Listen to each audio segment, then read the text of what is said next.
Hello everyone, this is Hans Hugren, hope everyone's doing well, and today we're going to go in episode 3 of Viking series for White Wellbeing. I hope you're all as excited as I am. Let's get into it. First and foremost, we're going to begin with answer time. So, first and foremost, first question, what is a huskarl? That's something that someone asked me. A huskarl, if you would divide the name, it means huskarl as is a houseman, if you translate it somewhat literally. And we do talk about a physical house. It's a man that is part of your entourage, or a king's entourage. However, he is more than just a regular bodyguard, or what you might say part of the personal army, the private army of a leader. The role of a huskarl is also to protect the people from the king, so to say, and not only the other way around. Powerful men will always attract those who want to, I suppose, shove them from the throne for whichever reasons. But there are also quite a few powerful people out there who do enjoy asserting their power over a people because they just get a kick out of it, I guess, because they like power for the sake of power. And here is where the huskarl comes in. He will be a wall between the people and between the king, so they don't go at each other's throats. Most ideally, in a perfect setting, you might say, a huskarl has absolutely nothing to do. However, in the case that this isn't quite as ideal as one may wish, the expectancy here is that he's not there for a paycheck.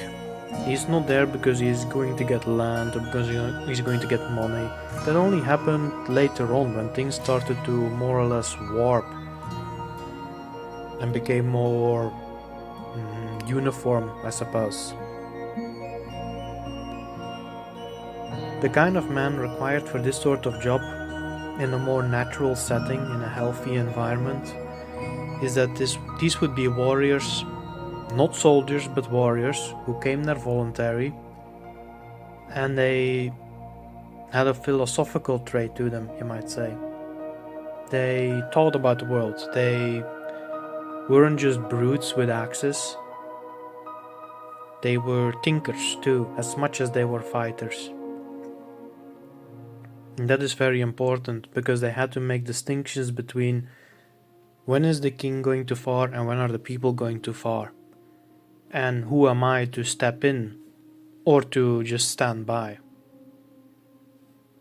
Not as easy a job as one may at first assume. It's not as in the movies where it's a bunch of guys clad in mail, sword in one hand, a beer stain in the other, and just have a good old time after a day's raiding. Not really the case. I hope that's as good as an answer I can give at this point, and I hope that it's been helpful for some people to get a deeper insight into what a huskarl is. Oh, maybe real quickly, the Karl part, it's sort of a reference to a man who has all legal rights that every man in a given people's territory or tribe should have, including the ability to bear arms, as is every free man's right, or should be, which should tell people a whole lot about older time frames in history, let's put it like that. Alright, next question. What is a seax? I've pretty much answered that in the last episode. Basically, it's a kitchen tool that in some instances has been converted into a weapon for war. Used for cutting meat, sometimes even chopping wood. For such tools, it's basically a sort of knife meets cleaver meets short sword. And very much traditionally the weapon of the Saxon tribes. Right, next question. This is actually something we're going to get into later on in the episode, the danegeld. What is the danegeld? What does that even mean?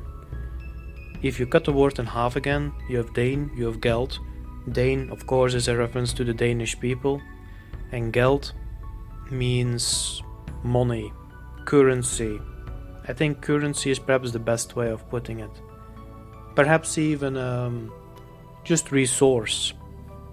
It's not always about actual chests full of gold and that sort of thing. A geld can also perhaps be, what may you call it? Just food, furs, clothing, those kind of things. Essentially goods to help people survive. And some may say that it is a tax, and it can definitely be interpreted that way. However, I'm inclined to say that it could be a tax, but it can also be more of a support for the Danes. But I'll get more into that later on in the episode. So definitely hang on for that one. And I believe that's already it for this episode's answer time. There are more questions, but I'm going to start repeating myself too much. I'm not really going to go there because it would get a bit boring for people. I want to keep it exciting and interesting. So some of these questions are going to be for the next episode, and it's going to make more sense. So for now, we're going to go into our next historical figure, King Gudfred. So today, going to go on about King Gudfred and his exploits. He ruled from the year 804 AD until 810 AD. He seemed to have been a man that wasn't going to waste his kingship and decided early on to fortify Denmark, or continue the fortification of Denmark, improve its economy, and also basically continue on what may have been a work that King Sigfred was going on about, is building up a naval power, with the intention, of course, to muster a resistance against Charlemagne's regime and his allies. To refresh everyone's memory, I want to help people remember that during this, whatever you want to call it, the Saxon Wars or the Wars for Saxon Independence, in the final stages, a Slavic tribe called the Obodrites partook in helping deal the final blow to the Saxon rebellion. Saxon defense. They were led by a man named Drosko, also known as Trasko, but I'm gonna call him Drosko. And King Gudfred knew with little doubt about he knew undoubtedly about the slaughter of the men and the deportations of the women and children into Frankish territory. And with this knowledge in mind, he refused diplomacy with Charlemagne. He even refused a personal invitation from this monarch himself. And how was he actually going to display where his mind was at? Well, here it comes, guys. By Viking raid. We're going to see our first Viking raid in the series. Historians claim that a naval force of about 200 ships was mustered. Now, this is more a bit of a guess on my part, but an average ship would have been able to carry about, let's say, 50 men, and that would mean that he had an army of about 10,000 men.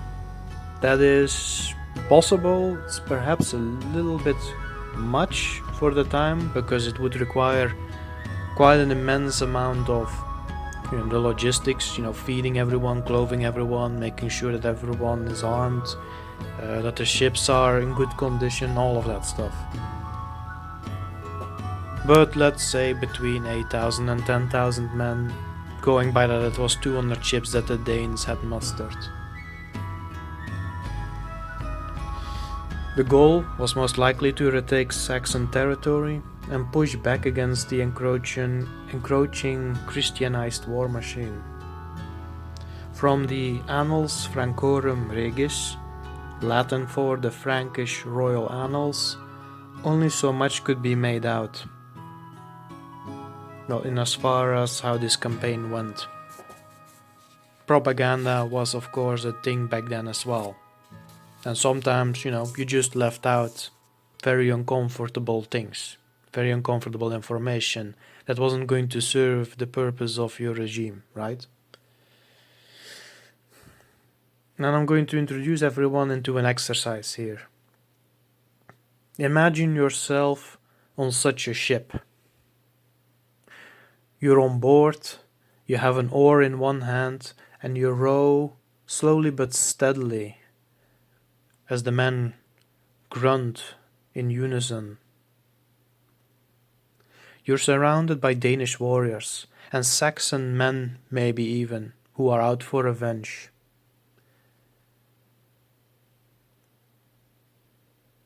The sea is already a few days behind you, because you went upstream of the river called the Elbe.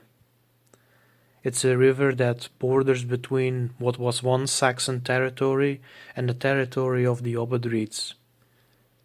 The leader on the ship raises his hand. You can barely see it in the early morn's fog.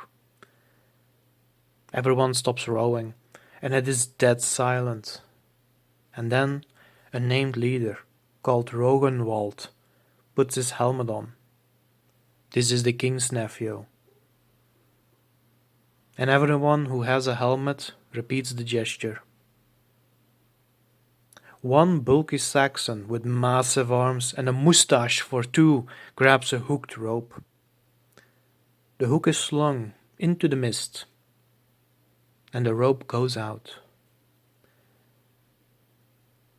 He snags something, and by himself the red-headed giant Saxon pulls the ship ashore.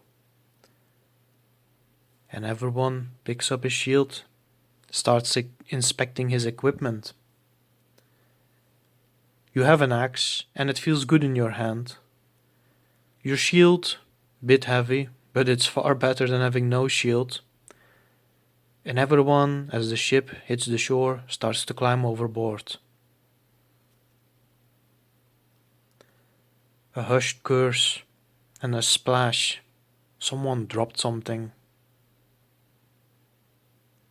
Rogenwald puts a finger to his lips. But then before anyone can react or shout, one can hear whistling in the air, followed by heavy thumps upon iron and upon wood. You see Rogenwald stagger. He sinks to a knee and falls. Shafts stick from his body. The massive Saxon grumbles something to himself and throws out his hook again. In the distance, shouts erupt. Men fighting. With a mighty haul, a man is pulled in, roaring in pain as the hook is caught in his arm. One of the Danes in your crew shouts, From! Forward. And all do so. You can just see the Saxon place his foot on the Obodrite's neck, and a crack of bone fills your ears. It's only several feet ahead in the fog, and there a line of men await. They shout something, and from behind them arrows fly.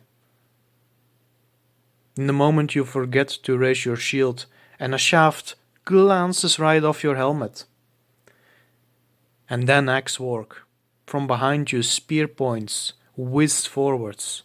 Your axe swings, hooking the axe of another Obodrite. Your arm strains as both of you start to pull. And then, from behind your shoulder, a spear goes forward and digs in the man's ribs, and he falls. And you continue for what may seem like an eternity, swinging, blocking. And then in the distance a trumpet or horn is blown. And the Obodrite line falls back. You feel the urge to go chase them. But the wise Dane urges all to remain together, however, and the fog dissipates after several more minutes, hours. You cannot say how long it's been. Ahead you see a monastery, like a tower that is pushing away the mist from its stone surface. And the gates are shut. You know that the battle has only just begun, but hope remains, for friendly Slavic tribes have come. What a time it must have been to be alive.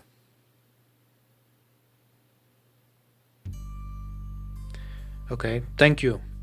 That was the exercise. Trying to imagine what it may have been like to be on such a raid. It's not always perfectly planned, things do go wrong. And great heroism is often born from the worst of moments. Now, the Danes did not fight alone. Tribes such as the Smeldingi, the Veleti and the Lemons came to help other Slavs. The conclusion of this campaign ended with Old Saxon territory being taken and forced to pay what is called not danegeld but weergeld. Weergeld being essentially repayment of one kind or the other. The aiding Slavs were given reign over some of the territories of the Obodrites to do with as they pleased. The Danes did not stay. King Godred's nephew and presumed heir, being Rognvald, died. Did they find the leader of the Obodrites, Dorosko? They did, and he was promptly exiled. However, other leaders of the Obodrites, they met execution. And sure enough, interestingly enough, were all the Obodrites now supposed to be expelled as well? Were they enslaved? Did all manners of ill fall upon them at the hands of the Danes and the other Slavic tribes? Not really. Not from what can be seen on the maps, from what be gained from the sources. The only targets of the Danes were trade hubs, maybe a few strongholds and monasteries, and the latter two were often combined. And many of the Obodrite tribesmen, they were left to go about their daily life. Nobody seemed to bother to loot and pillage the villages all over the place and do all kinds of atrocities. Simply isn't found. It cannot be said. And why would you? One may wonder. Perhaps in actual history it didn't happen like in the movies, with tons of houses ablaze. What do you gain from that?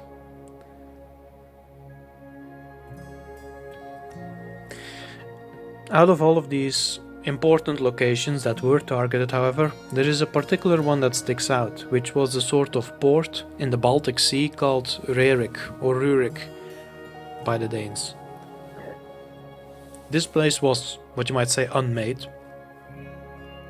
It is presumed that the Danes offered these traders that set up shop there to come with them, perhaps to Schleswig and Hedeby, the trading hub in Denmark, well, on the border of Denmark and Germany. A place, by the way, that still exists today. You can actually visit it, and there is a small museum there present too. Now, after this event, after allies of Charlemagne's regime being attacked and defeated in such a fashion, one may wonder, so how did the Frankish monarch respond to this? Was it peace that he had in mind? What we do understand, or what I have come to understand, is that Charlemagne resided in the city of Aachen, and from there plotted his further invasion of Denmark. However, before he could make any moves after his allies' defeat, maybe he couldn't muster troops in time, maybe they were required somewhere else, maybe just something else came up, who can say. The Danes weren't going to sit back, and they launched another assault. This time they went west of Denmark, right for Frisia, old Saxon territory.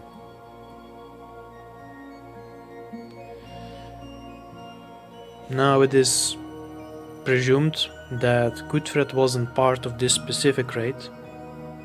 He might have had chieftains of his own that were now responsible of at least part of the fleet, and as they went into Frisia to take it over for themselves, his now experienced crews met what you might say some panicking soldiers in service to Charlemagne.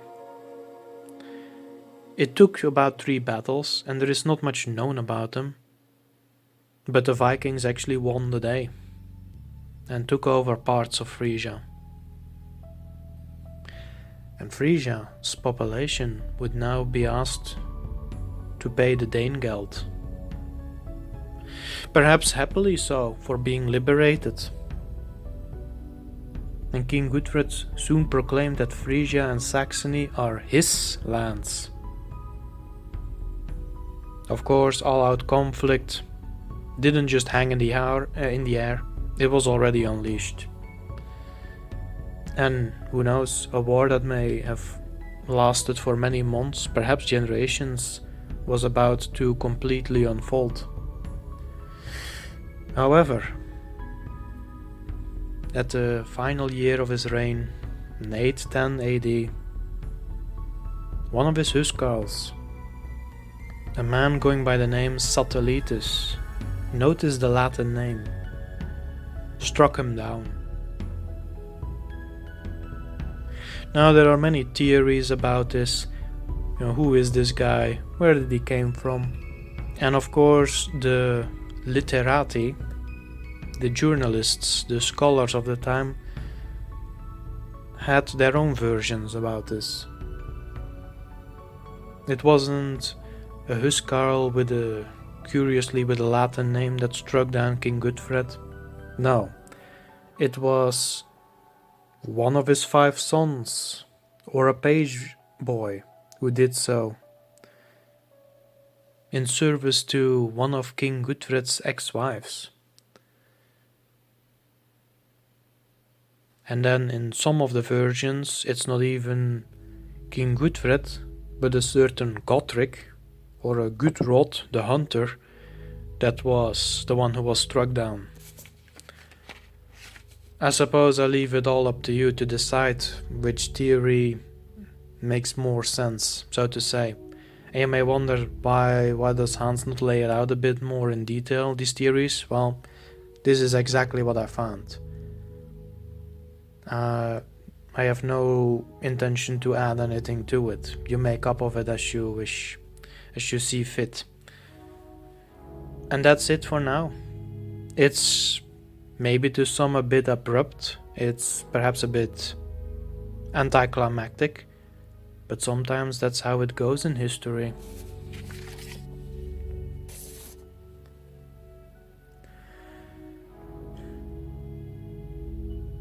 It's not that every story ends happily, or with grand conclusions, but does that make the story less worthwhile to know about and to share? Because inspiration can be found even in loss, and grief over a life cut short prematurely may fan a heart of another that cares to greater deeds yet. And I'm going to end the episode here with 2 sayings from the north. Heroes do not die, they only await the change of bodies. And going to leave you all to think about that one someday. I promise in the next few episodes, or maybe, many episodes, you'll get a better sense of what this is about, if you care to ponder about it. And then there is another one that comes from a poem that's actually quite popular these days, although so few bother to translate these and try to make sense of them. And this is part of such a poem. One thing never dies, the great deeds of a noble man. And with that said, I really enjoyed making episode number 3. I hope you all had a good time with it as well. Be sure to leave any questions you may have in the comment sections underneath my videos. You can send me an email, hans.hugren@protonmail.com. It's totally fine. And with that said, you all have a good one. Bye bye.